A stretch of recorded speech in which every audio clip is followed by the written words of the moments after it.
이어서 16번, 15번 이어서 16번 건축 설비 내용인데요.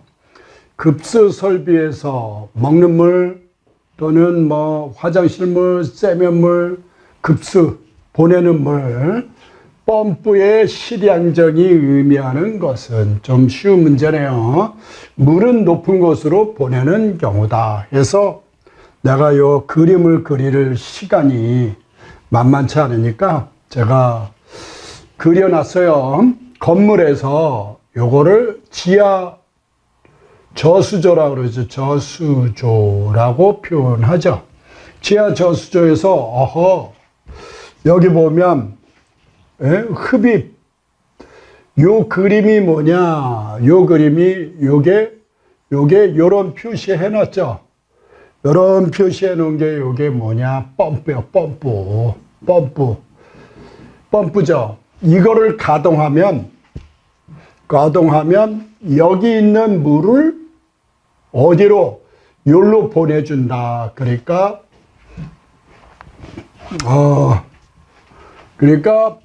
이 펌프를 가동하면 여기 있는 물을 이렇게 해서 회전을 하든 피스톤으로 하든 해서 물이 이렇게 쏟아진다. 그 얘기죠. 쏟아지는데 펌프의 중심까지, 그죠? 펌프의 중심까지 이거를 흡입 양정이라고 해요. 표면부터 빨아들이는 높이 흡입 양정이라고 표현하고, 이 물이 들어가서 토해내죠. 토했을 때 요 수면까지의 높이를 그 펌프의 중심부터 토해내는 그 수면까지의 높이를 토출 양정 높이라고 한다. 그 얘기죠. 흡입 빨아들이는 높이, 토출은 토하는 높이. 요렇게. 근데 펌프가 중심이고 수면을 따진다. 요렇게 알아주시면 일단 그걸 뭐라고 그런다? 실제 양정이라고 표현하고, 전양정은, 전체의 양정은 요런 이론하고는 조금 겉보기하고는 달리 마찰 손실 수두라는 게 있어요. 그러면 높으면 높을수록 올라가는 걸 막아주잖아. 그 표면의 거칠기에 따라서 틀릴 수가 있죠. 그래서 마찰 손실 수두가 있고, 그 다음에 토해내는 토출구의 속도하고도 관계가 되죠. 왜냐하면 토출구가 너무 작으면 조금씩 나올 거고, 크면 콱콱콱 나올 것이고, 그래서 토출구의 속도 수두는 G는 중력가속도고, 요 V는 속도, 이 값으로 계산한다. 그런 내용이죠. 그러니까 실양정은 흡입양정과 토출양정이고, 전양정은 두 개를 더 더해줘야 된다. 마찰 손실수도, 속도수도 요 두 가지를 정하는데, 아마 설비 전문가들, 그러니까 학자마다 약간씩 차이가 있는 듯 싶어요. 그거는 이제 우리는 시험 문제 답을 맞히는 게 일단 중요하고, 여러분들이 실무하면서 더 좀 공부를 하는 게 좋겠죠. 필요하신 분들은. 그래서 실양정을 물어봤죠. 실양정. 흡입양정 표면에서 어디까지요? 토출양정 표면까지의 높이를 말한다. 배관계의 마찰 손실에 해당하는 높이 틀렸죠? 흡수면에서 토출 수면까지의 수직거리를 말한다. 맞죠? 흡입면에서 펌프 중심까지니까 이걸 뭐라고 표현했어요? 흡입 양정. 그죠? 그 다음에 펌프 측 중심에서 토출 수면까지의 높이를 토출 양정, 요렇게 표현한다. 그 얘기죠. 요렇게 알아. 이거를 합한 게 전양정, 실양정이다. 그런 뜻입니다. 그리고 여기서 하나 더 알아두실 게 킬로파스칼, 암수두의 단위. 이거 하나 외워둡시다. 축지설교로. 나도 이 수두 하면 좀 어려운데, 10H로 계산한다. H는 높이, 수두라고 표현합니다. H는 요 H가 뭘 말하냐? 수두, 물의 높이, 양정. 그래서 킬로파스칼은 킬로 뉴턴 퍼 제곱미터를 말합니다. 킬로 뉴턴 퍼 제곱. 일단 이거 하나 외우세요. 킬로파스칼은 몇 10H다. 딱 외워두고 수두를 물어보면 이해시켜주면 됩니다. 자, 아주 중요한 내용 미리 한번 설명했습니다. 자, 그러면 이제 17번 증기난방에 대해서 증기난방하면 네, 이거와 대별되는 게 온수난방, 그죠? 온수난방 이렇게 두 가지로 구분이 되는데, 이제 요거는 현열 온도를 60도씨 정도로 올려서 각실로 보내주는 게 되죠. 온도만 높이는 거고, 증기난방은 자멸, 그러니까 상태 변화를 시키는 데 드는 열, 그거를 자멸이라 그러는데 자멸이 수증기를 만든 거죠. 그런데 여기 특징이 뭐냐? 수증기를 만들려면 보통 가열을 하면 물론 100도씨가 넘어야 수증기가 되는데, 이 100도씨가 넘으면 문제가 뭐냐? 100도씨가 넘으면 물이 수증기가 되는데 물의 그 최적이 한 900배 정도 팽창이 돼버리죠. 그죠? 그래서 엄청난 양이 뜨거워졌죠. 그래서 그거를 예열 시간이 짧다, 이렇게 표현을 하는 거죠. 그러니까 100도씨 정도로 가열하, 100도씨가 넘어버리니까 그 수증기가 최적의 900배 정도 되니까 금방 뜨거워진다, 그런 뜻이고, 현열은 온수난방은 60도 정도로 해서 그 물 전부 다를 뜨겁게 만들어야 되니까 그런 차이점이 있다라는 얘기죠. 자, 그럼 이제 증기난방에 관한 설명으로 옳지 않은 거, 웅축수 환수관, 물로 되는 거, 수증기가 이제 환수될 때에는 물로 변해야 되니까, 물로 변하니까 그 안에 부식이 발생하기 쉽다. 맞는 문장입니다. 동일 방열량, 온수난방하고 발열량이 똑같다. 그러면 같은 경우 온수난방에 비해 방열 면적이 작아도 된다, 그 얘기죠. 면적이 작아도 되죠. 방열량이 크기 때문에. 그 다음에 방열기를 바닥에 설치함으로 복사난방에 비해 실내 바닥의 유효 면적이 줄어든다. 그래서 여기 보면 이해 가겠습니까? 방열기는, 수증기 방열기는 보통 이렇게 우리 이런 식으로 유니트라고 표현하죠. 이런 식으로 설치하고, 복사난방은 우리 방바닥에다가 전부에다가 이렇게, 그리고 여기다 몰타를 발라주죠. 그죠? 이게 복사난방이잖아요. 우리 단면도 보면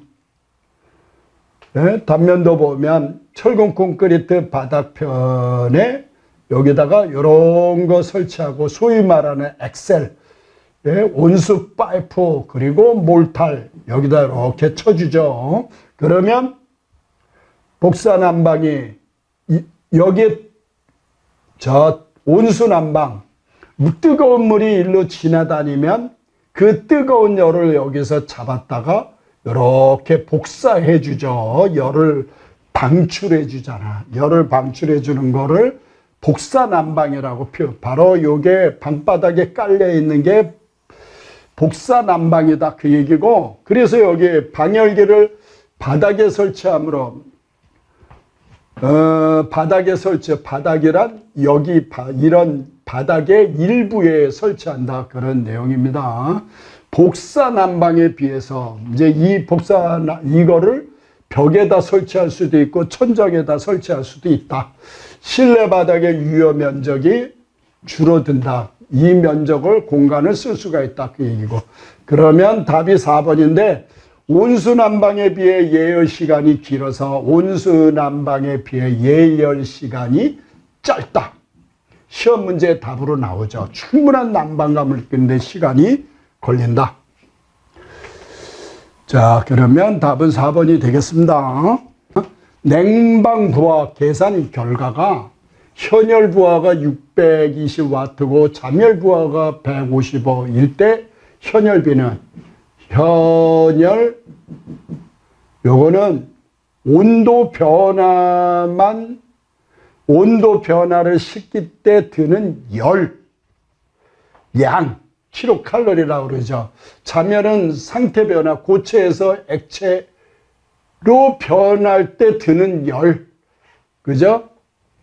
액체에서 물에서 기체로 변화시킬 때 드는 열량을 잠열이라고 표현한다. 그러면 현열비는 뭐로 계산하냐? 너무 쉽습니다. 현열 플러스 잠열 분의 현열비라고 그랬으니까 현열 얘가 들어오죠. 이것대로 대입해 주면 답이니까 현열이 얼마라고 그랬습니까? 620 플러스 잠열 여기에 150 그대로 집어넣고 그리고 현열비 그랬으니까 620 한 번 더 집어넣으면 이게 답이다. 그죠? 이런 문제만 팍팍 나왔으면 좋겠어요. 자, 다음 19번 문제로 넘어갑시다. 자, 그러면 이제 19번. 그 전기 설비가 어느 정도 유효하게 나타내며 다음과 같은 식으로 선정되는 것은 이거를 답은 뭐냐? 부하가 있으니까 부하다? 부하라는 표현이 뭔가? 부하라는 표현은 발생하는 거.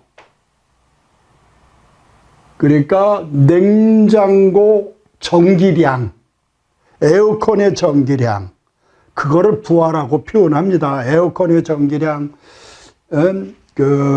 전열기의 전기량 그거를 부하라고 표현하는데 이거를 뭐로 외워요? 최평이 부하다. 최평이라고 고려시대에 장군이 있었나? 최평. 그래서 최평이 장군. 최평 부하, 최평이 부하. 이렇게 암기를 해 드시는데 그 정도 갖고 될 일이 아니고 뭐 그렇게 외워서 그것만 딸락 나오면 그렇게 외우는데 문제는 아닐 수도 있으니까 자, 우리가 이항 공부하는 거 해봅시다. 뭐냐, 이제 그 역률이라는 게 뭘 찾는 거냐면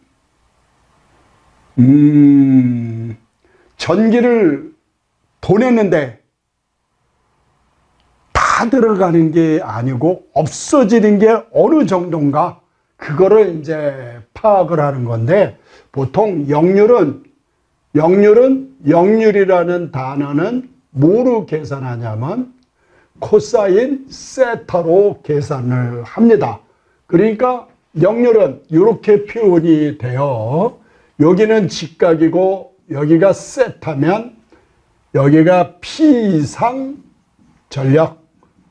전력이고 그럼 유효 전력. 내 머리 때문에 뒤에서 안 보이겠네요. 유효 전력, 여기는 무효 전력. 이렇게 표현을 한다 그 얘기예요. 그래서 피상 전력이란 피자가 뭐일 것 같아요? 뻔한 얘기지 뭐. 그러니까 피상, 겉으로 보이는 거, 상태가 겉에 있는 거, 겉으로 보이는 전력, 그 다음에 유효 전력은 사용하는 전력. 예를 들어 피상 전력이 200이야. 단위는 복잡하니까 빼버리고. 그리고 그런데 실제로 사용할 수 있는 전력은 예를 들면 190 정도다. 그 얘기죠. 그럼 무효 전력은 10이 되는 거죠? 그죠? 이해 갔어요? 우리 한전에서 200이란 단위를 보냈는데 실제 우리가 받는 전력은 유효 전력 190밖에 안 되더라. 그 얘기죠. 그래서 그거를 역률이라고 표현하는데 역률은 뭐요? PU야? UP? UP 알아서 외우세요. PU가 좋겠어요. 이거 보세요. 코사인 세타 그러니까 P분의 U야. PU. 그죠? 역률이라는 뜻 알겠습니다. P상 보이는 전력이고 유효 전력은 요건 200이고 여기는 뭐 180, 190 이렇게 이해하면 절대 안 잊어먹죠. 자, 여기 세 가지는 뭐 우리 시험뿐만 아니라 공학이다 그러면 다 나오는 문제니까 뭐 이때 한번 전부 다 외워버리세요. 나온다. 그죠? 나온다. 별표야 별표. 100만 개.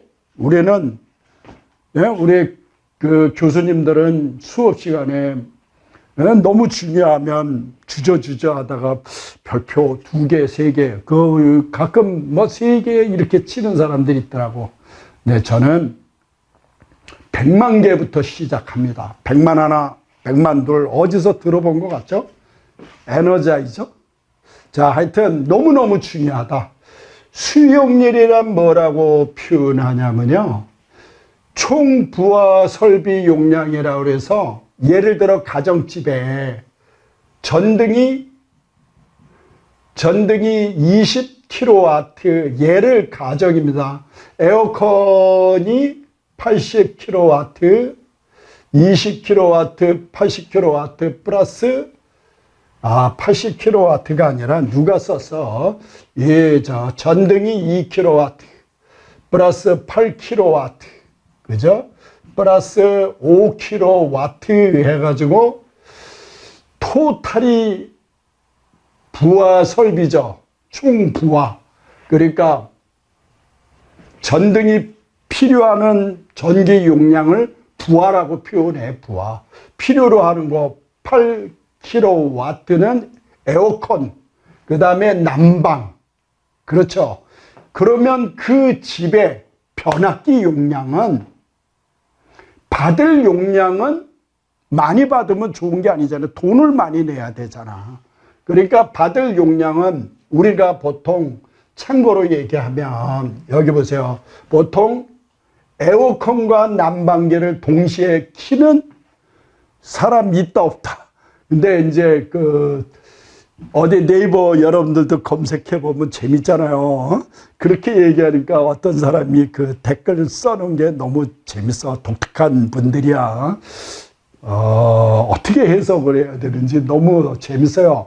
어떤 분은 키는 사람이 있대요. 어떤 분은 난방기를 켜놓고 이불 덮고 그리고 에어컨을 킨다는 거야. 그런 사람들이 있습니다. 그러더라고. 근데 여기서 얘기하는 건 보편 타당하게 냉방기를 키면 난방기는 안 키죠. 그죠? 그러니까 최대 전력 용량은 요걸로 하면 안 되고 요거를 더한 값 10kW를 계산해 줘야죠. 이거 계산한 값이 수용률이다. 그 얘기죠. 그러니까 총 부하 설비 용량은 합치니까 얼마입니까? 15분의 최대 수용 전력은 10이잖아. 요거 계산한 값이 수용률이다. 근데 이거 시험장 이거를 딱 이해하고 외울 때 뭐라고 외웠습니까? 최총수야. 총이란 말 처음 나. 최총수. 됐습니까? 최씨인데 총수야. 여러분들도 한번 총수 한번 돼봐야지. 그룹 회장. 너무 훌륭하셔. 멋있어. 최총수. 수용률은 최총수다. 이렇게 외워두시고, 근데 그 문장이 약간씩들 변화되니까 이렇게 이해하시면 최대로 쓰는 건 큰 값. 그죠? 이렇게. 이거는 총 부하 용량이고. 자, 그 다음 이제 부하율은 이거는 됐고요. 부하율은 아까 뭐라고 그랬냐면 최평이 최씨인데 이름이 평이야. 최평 부하. 그 사람 부하 얘기. 최평이 부하. 죽기살기로 외워두세요. 이게 어떤 내용이냐면 어떤 사용 전력이 여기가 10이고 그리고 절반은 20kg를 사용했다. 그죠? 그리고 평균값은 어떻게 되냐? 요값이죠. 알겠어요? 요값인 거. 그러니까 어떤 집에서 낮에는 10kg고 밤에는 20kg를 썼다. 최대 수용 전력이 요게 20이 되는 거죠. 평균 사용 전력은 6이니까 합하면 15가 되겠죠. 요게 부하율이 된다. 이게 너무 낮으면, 평균값이 너무 낮아버리면 이거는 뭐가 문제가 있는 거죠. 예? 부하율에 문제가 있는 것이다. 그런 개념이에요. 하여튼 최대 수용 전력, 평균 사용 전력을 최대 수용 전력으로 나눠준 게 부하율이다. 뭐로 외웠습니까? 최평이 부하다. 예? 최총수, 최평 부하. 이렇게 외우세요. 최평이 부하, 최총수, 최씨가 유명해지네요. 총수 한번 되기로 했어요. 야, 이것도 높으네. 최평이 부하니까. 그 다음 이제 부등률이라는 건 뭐냐. 참 약간 조금 내용이 어렵기도 한데 별것도 아니에요. 근데 우리 네이버 검색하면 다 나오는 그런 내용인데 10, 20, 30, 40, 10, 20, 30, 40 킬로와트를 정해놓고 1층은 상가야. 그러니까 얼마를 쓸까요? 12시간을 30kW를 썼고 밤에는 거의 안 쓴다. 10kW를 썼다. 그죠? 최대 전력 용량이 요거는 어느 거라고요? 1층 상가고 2층은 어떻게 되느냐? 2층은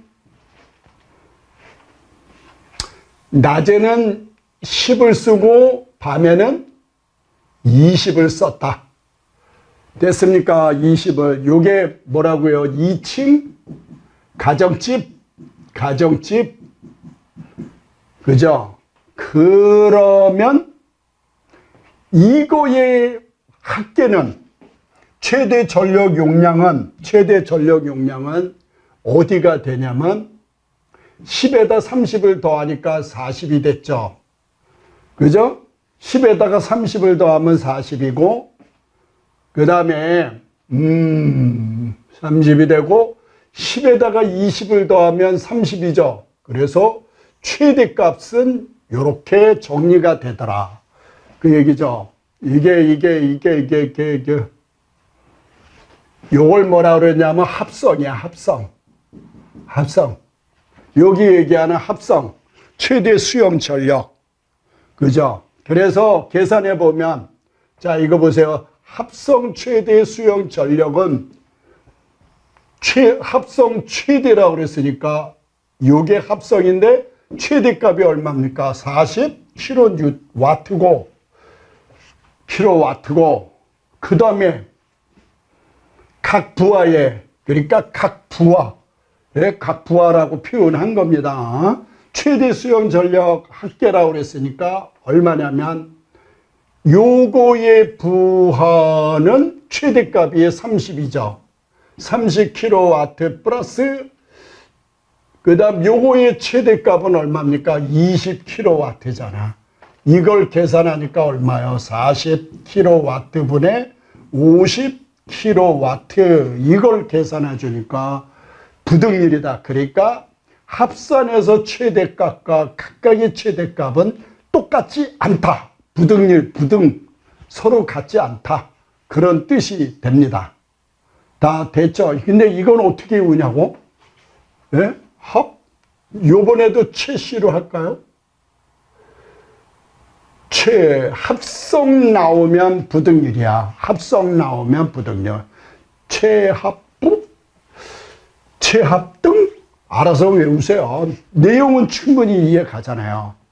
그렇죠? 조금 어렵죠?